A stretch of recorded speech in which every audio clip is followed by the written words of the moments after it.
সুবহানাল্লাহ ওয়ালহামদুলিল্লাহ লা ইলাহা ইল্লাল্লাহ সুবহানাল্লাহ আলহামদুলিল্লাহ লা ইলাহা ইল্লাল্লাহ লা ইলাহা লা ইলাহা ইল্লাল্লাহ আরশে কুরসি লৌহ কলম সৃষ্টি যাহার ওসিলা নিজে আল্লাহ খুশি হইয়া নাম রাখিলেন হাবিবুল্লাহ সুবহানাল্লাহ আলহামদুলিল্লাহ লা ইলাহা ইল্লাল্লাহ সুবহানাল্লাহ আলহামদুলিল্লাহ লা ইলাহা ইল্লাল্লাহ লা ইলাহা ইল্লাল্লাহ লা ইলাহা ইল্লাল্লাহ নামের সাথে নাম মিশাইয়া যারে আল্লাহ পাঠাইলা নামের সাথে নাম মিশাইয়া যারে আল্লাহ পাঠাইলা নিজে আল্লাহ দোস্ত বলে তাহার প্রেমে বুঝিলা সুবহানাল্লাহ আলহামদুলিল্লাহ লা ইলাহা ইল্লাল্লাহ সুবহানাল্লাহ মুহাম্মদ আলহামদুলিল্লাহ লা ইলাহা ইল্লাল্লাহ লা ইলাহা ইল্লাল্লাহ লা ইলাহা ইল্লাল্লাহ লা ইলাহা ইল্লাল্লাহ মুহাম্মাদুর রাসূলুল্লাহ সাল্লাল্লাহু আলাইহি ওয়াসাল্লাম জোরে জোরে আলহামদুলিল্লাহ আলহামদুলিল্লাহ সুন্দর হইছে নি অল প্রেজ ইজ টু আল্লাহ সমস্ত প্রশংসা আল্লাহর জন্য কার জন্য আল্লাহ লাভ ফর আল্লাহ ভালোবাসা কার জন্য আল্লাহ 10টা বাজে তোমাদের মধ্যে বিরক্তি চলে আসলো আশ্চর্য বিরক্তি হয় মুরব্বীরা বললেন না আপনারা অ্যাক্টিভ আছেন আমি আপনাদের পক্ষে আছি আমার যুবক ভাইরা বলো তোমরা কি তোমাদের কাছে ভালো লাগে যুবকরা মুরব্বীরা কেউ হাত তুলবে না যুবকরা সোজা করে হাত তুলো দাও যুবক ভাইরা সোজা সোজা আল্লাহু আকবার ইয়া রাসূলুল্লাহ ইয়া গাউসুল আজম দস্তগীর হাত নামান এই ওয়াজ বুঝতে হবে আগে প্রত্যেকটা পার্সন ডবল না একটা হলো দেহ আর একটা হলো আত্মা কি আত্মা পৃথিবীতে যতদিন থাকবেন আপনার লাগবে দেহের খাবার কি কোন চাচা পৃথিবীতে যতদিন থাকবেন আপনার লাগবে কিসের খাবার কবরে যখন যাবেন আপনার লাগবে রূহের খাবার কিসের খাবার এটা কিন্তু দেহের খাবারের জায়গা না এটা হলো রূহের বাজার করার মার্কেট সুবহানাল্লাহ বলবেন না এইখানে আসে মাহফিলে এসে বসার পরে কি অন্তর শান্তি হয় না দেহ শান্তি হয় অন্তর শান্তি হয় এই তো চমৎকার আপনি আজকে আসছেন রূহের বাজার করতে এখান থেকে রূহের বাজার করবেন দেহের বিভিন্ন ধরনের খাবার আছে না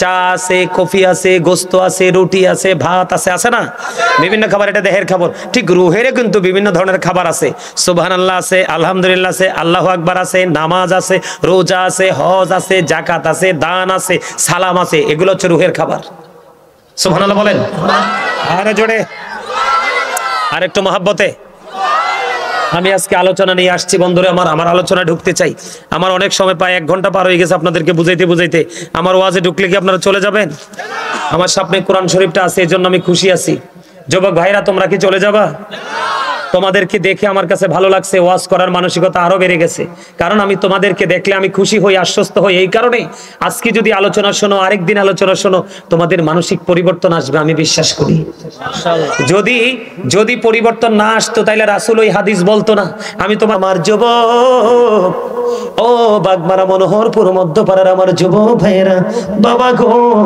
আমি আমার মা বোনদেরকে ডেকে ডেকে বলছি আজকে কেউ তোমরা ঘুমিও না কারণ আমার নবী জানিয়ে দিয়েছে রে কেউ যদি আল্লাহর দরবারে অনুতপ্ত হয়ে মাসির মাথার সমপরিমাণ একটা ফোঁটা চোখের পানি যদি ফালায় রে আমার আল্লাহ ডেকে ডেকে বলেছে হাবিব আপনি জানিয়ে দেন আমি আল্লাহ আমার ওই পাগল বান্দাগুলোর জন্য জাহান্নামের আগুনটাকে আমি হারাম করে দে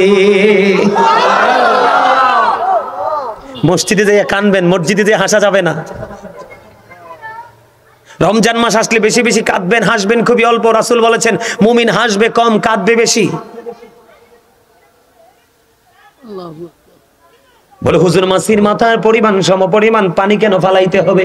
হাদিস শরীফের মধ্যে এসেছে বন্ধু, শয়তান আল্লাহকে বলেছেন ক্বালা ফাবি ইজ্জাতিকা লাউগিয়ান্নাহুম আজমাইন ইল্লা ইবাদাকা মিনহুমুল মুখলাসিন।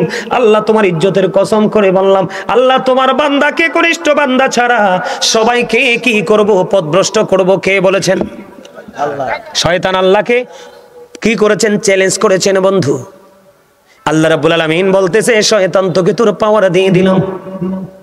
আর আমরা যারা মুমিন আমাদেরকে ডেকে ডেকে আল্লাহ রাব্বুল আলামিন সাবধান করেছেন, না শাইতান লাকুম আদুউন ফাত্তাকিজুহু আদুওয়া। আল্লাহ বলেছেন শয়তান is the eternal enemy of the believers. ঈমানদারদের প্রকাশ্য দুশমন হলো শয়তান, কিন্তু সত্যিকারের মুমিন যারা, ইখলাসপূর্ণ বান্দা যারা, তাকওয়া সম্পূর্ণ বান্দা যারা, আল্লাহ তাদের সম্পর্কে বলেছেন ইন্না কাইদা শাইতানি কানা দাঈফা। আল্লাহ বলেছেন শয়তান ডিসিপশন ইজ ভেরি উইক। শয়তানের ধোঁকা মুমিনের জন্য একেবারে দুর্বল, হাজার চেষ্টা করলেও মুমিনকে আটকাতে পারে না। আজকে যে যুবক ভাইরা তোমরা জান্নাতের বাগানে এসেছো, আমার মুরব্বী বাবা গো, আপনারা যারা আজকে জান্নাতের বাগানে এসেছেন, আপনারা হলেন এই মুহূর্তে আপনারা আল্লাহর জান্নাতের মেহমান হয়ে গেছেন। জীবনের গুনাহগুলি মাফ হয়ে যাবে, আল্লাহ আপনার আপন হবে। আমার দিকে তাকান। আল্লাহর হাবিব বলেছেন, এই হাদিস বলে আমি আমার মূল আলোচনায় ঢুকবো বন্ধু। আল্লাহর হাবিব বলে দিয়েছেন, আমার দিকে তাকান। আল্লাহর হাবিব বলেছেন আল্লাহকে বান্দা যেমন মনে করে ঠিক আল্লাহ সেই বান্দার কাছে ঠিক তেমন। ওমা সুবহানাল্লাহ বললেন না? আমার ওয়াজ আপনারা বুঝেন না? নবীজি বলতেছে আপনি আল্লাহকে আপনার নিজের জন্য যেমন ভাববেন, নবীজি বলতেছে আল্লাহ আপনার জন্য ঠিকই তেমন।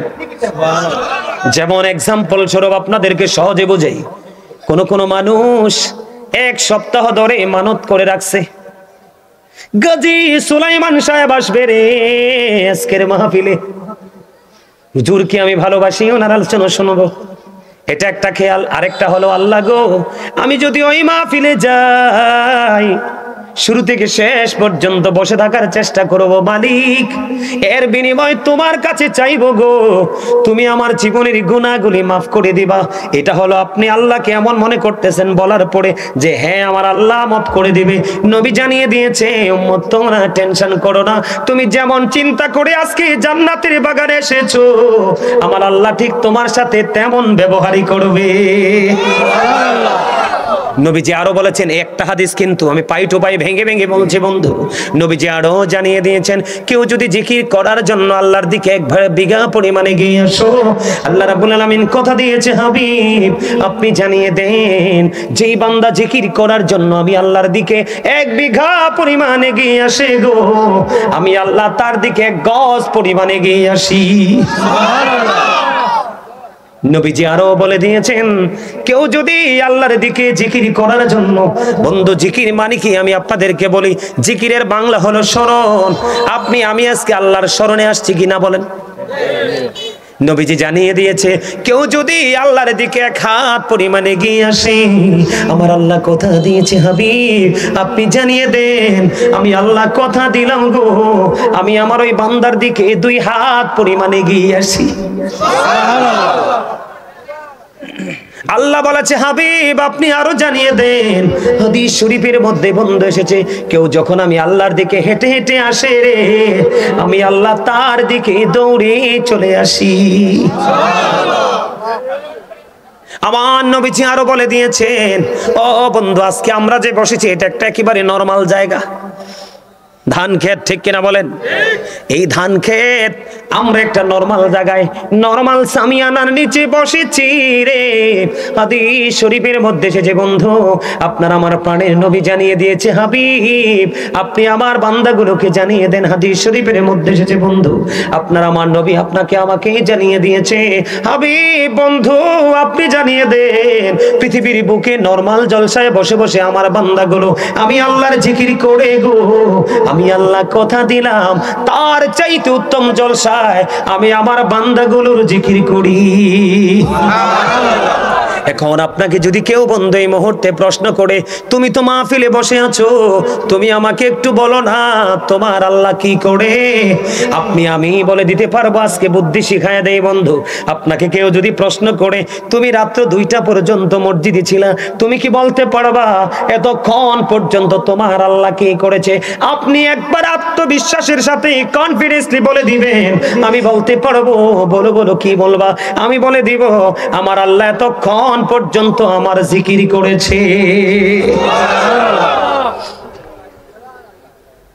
বন্ধুরে আমার, এবার শোনেন জিকির কাকে বলে বন্ধু। জিকির সুবহানাল্লাহ বল আল্লাহর জিকির, আলহামদুলিল্লাহ বল আল্লাহর জিকির, আল্লাহু আকবার বল আল্লাহর জিকির, লা ইলাহা ইল্লাল্লাহ বল আল্লাহর জিকির। কাউকে ভালো কাজের জন্য ডেকে আনা, এটাও জিকির। কাউকে মন্দ কাজ থেকে বিরত রাখার জন্য থামিয়ে দেওয়া, ওটাও জিকির। ও বন্ধু, আপনি নামাজে দাঁড়িয়েছেন, ওটাও জিকির। হজে গেছেন, সেটাও জিকির রে।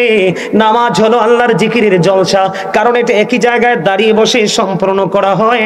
আর হজ হলো মাওলার জিকিরের জুলুস, কারণ বিভিন্ন জায়গা পরিদর্শন করে সম্পূর্ণ করা হয়। আমি আপনাদেরকে বলি বন্ধু, এই জিকির করলে আপনার গুনাহ মাফ হয়ে যায়, রিজিক বৃদ্ধি হয়, আল্লাহর সাথে একটা প্রেমের বন্ধন তৈরি হয়।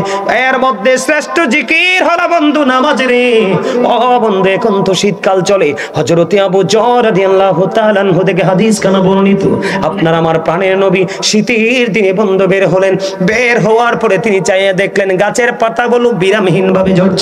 নবীজি গাছের ঢাল ধরলেন, ধরার পরে আবু যরকে একটা ডাক দিলেন। আবু যর উত্তর দিলেন, লাব্বাইকা ইয়া রাসূলুল্লাহ। এবার আমার নবীজি একটা ডাক দিয়ে বলল, রে আবু যর, তুমি চাইয়া দেখো রে আবু যর, ওই গাছের পাতাগুলো শীতের কারণে শুষ্ক হয়ে কেমন করে ঝরে ঝরে পড়ে। রে আবু যর, আমার উম্মতগুলো, আল্লাহর বান্দাগুলো ওই নামাজ নামক জিকিরের মাধ্যমে যখন ওই পবিত্র কপালটা যখন আল্লাহর কুদরতি কদমে লাগায়া দেবে, ওই শীতের দিনের গাছের পাতার মতো তার জীবনের সবগুলো গুনাহ ঝরে পড়ে যাবে। সুবহানাল্লাহ। এখনো মজা হয় নাই? আমি আপনাকে কি বলেছি? আল্লাহ আপনাকে জবান দিয়েছে জিকিরের জন্য। আপনি বোবা মানুষ দেখছেন না আপনারা? তার পৃথিবীটা একেবারে তুচ্ছ নগণ্য, কিন্তু আপনার জবানের কারণে, আমার জবানের কাছে আপনার আমার দুনিয়াটা একেবারে পরিপূর্ণ। তাহলে আপনাকে তো জবান আদায় করতে হবে। আমার আলোচনাটা কোথায় ছিল মনে আসেনি? দেহ এবং আত্মা ভুলে গেছেন? ওমা, দেহ এবং যখন আপনার আমার দেহ আলাদা হয়ে যাবে, ঠিকানা কোথায়? কবরে, কবরস্থান। কোথায়? কবরস্থানে যাওয়ার পরে আপনার আমার উপায় আসেনি? কথা বলেন, আছে? কবরস্থানে যাওয়ার পরে আপনার আমার উপায়টা আমি বলি। রাসূল বলে দিয়েছেন, আল কবরু রাউজাতুম মিন রিয়াদিল জান্নাতি আও হুফরাতুম মিন হুফারিন নার। কবরটা জান্নাতের একটা বাগান হবে, জাহান্নামের একটা গর্ত হবে। শর্ট করে বলছি, মুমিনের কবর হবে দৈর্ঘ্য এবং প্রস্থে 70 গুণ প্রশস্ত। ওমা, সুবহানাল্লাহ বলবেন না আপনারা? বুঝেন নাই আমার কথা? মুমিনের কবর, আল্লাহর প্রিয় বান্দার কবরটা দৈর্ঘ্য এবং প্রস্থে 70 গুণ চওড়া হবে। নূরের আলোয় আলোকিত হয়ে যাবে। আর যারা মুনাফিক, তাদের কবরটা এত সংকুচিত হবে, কবরে রাখার পরে আল্লাহ অর্ডার করে মাটিকে চাপ দিতে। চাপ দেওয়ার সঙ্গে সঙ্গে তার পাজরের হাড় একটা আরেকটার ভিতরে এমনি ঢুকে যাবে। নাউজুবিল্লাহ বলেন না? ঢুকে যাবে। ওই যে একটু আগে বললাম, লা ইয়ামুতু, মরতে পারবে না, চিৎকার করতে থাকবে। ফিহা ওয়ালা ইয়াহইয়া, বাঁচতেও পারবে না, চিৎকার করতে থাকবে। ওয়ামা হুম আনহা বিগাইবিন, পালাতেও পারবে না। পারবে কেমনে? এদিকে তাকান। আল্লাহ বলেছেন, ইন্না বাতশা রাব্বিকা লাশাদীদ, the seizing of Allah is difficult. আল্লাহর ধর, আল্লাহর পাকড়াও বড় শক্ত, বড় কঠিন। উপায় আসেনি সেদিন? কথা বলেন, আসেনি সেদিন? আরো দুঃখজনক খবর শোনেন। আপনারা তো পৃথিবীতে আমরা যেই কোনো ভাবে কৌশল করে কিন্তু নেগেটিভকে পজিটিভ, পজিটিভকে নেগেটিভ করে ফেলতে পারি। অলরেডি পারি না? চা, বিড়ি, সিগারেট যেই কোনো সুবিধা দিলে কিন্তু অলরেডি উলটপালট হয়ে যায়। যায় কি যায় না? কিন্তু আল্লাহ রাব্বুল আলামিন কোরআন শরীফের 30 পারা সূরা ইনফিতরের মধ্যে কি বলছে জানেন? ওয়াইযাল কুবুরু বু'সিরাত আলিমাত নাফসুম মা কদ্দামাত ওয়া আখরাত। চুরে বলুন আল্লাহু আকবার। মাশাআল্লাহ, 40% আসছে। মাত্র 40%, আরো 60% বাকি আছে। 100% হবে না? হবে না? আল্লাহু আকবার মানি তো জিকির।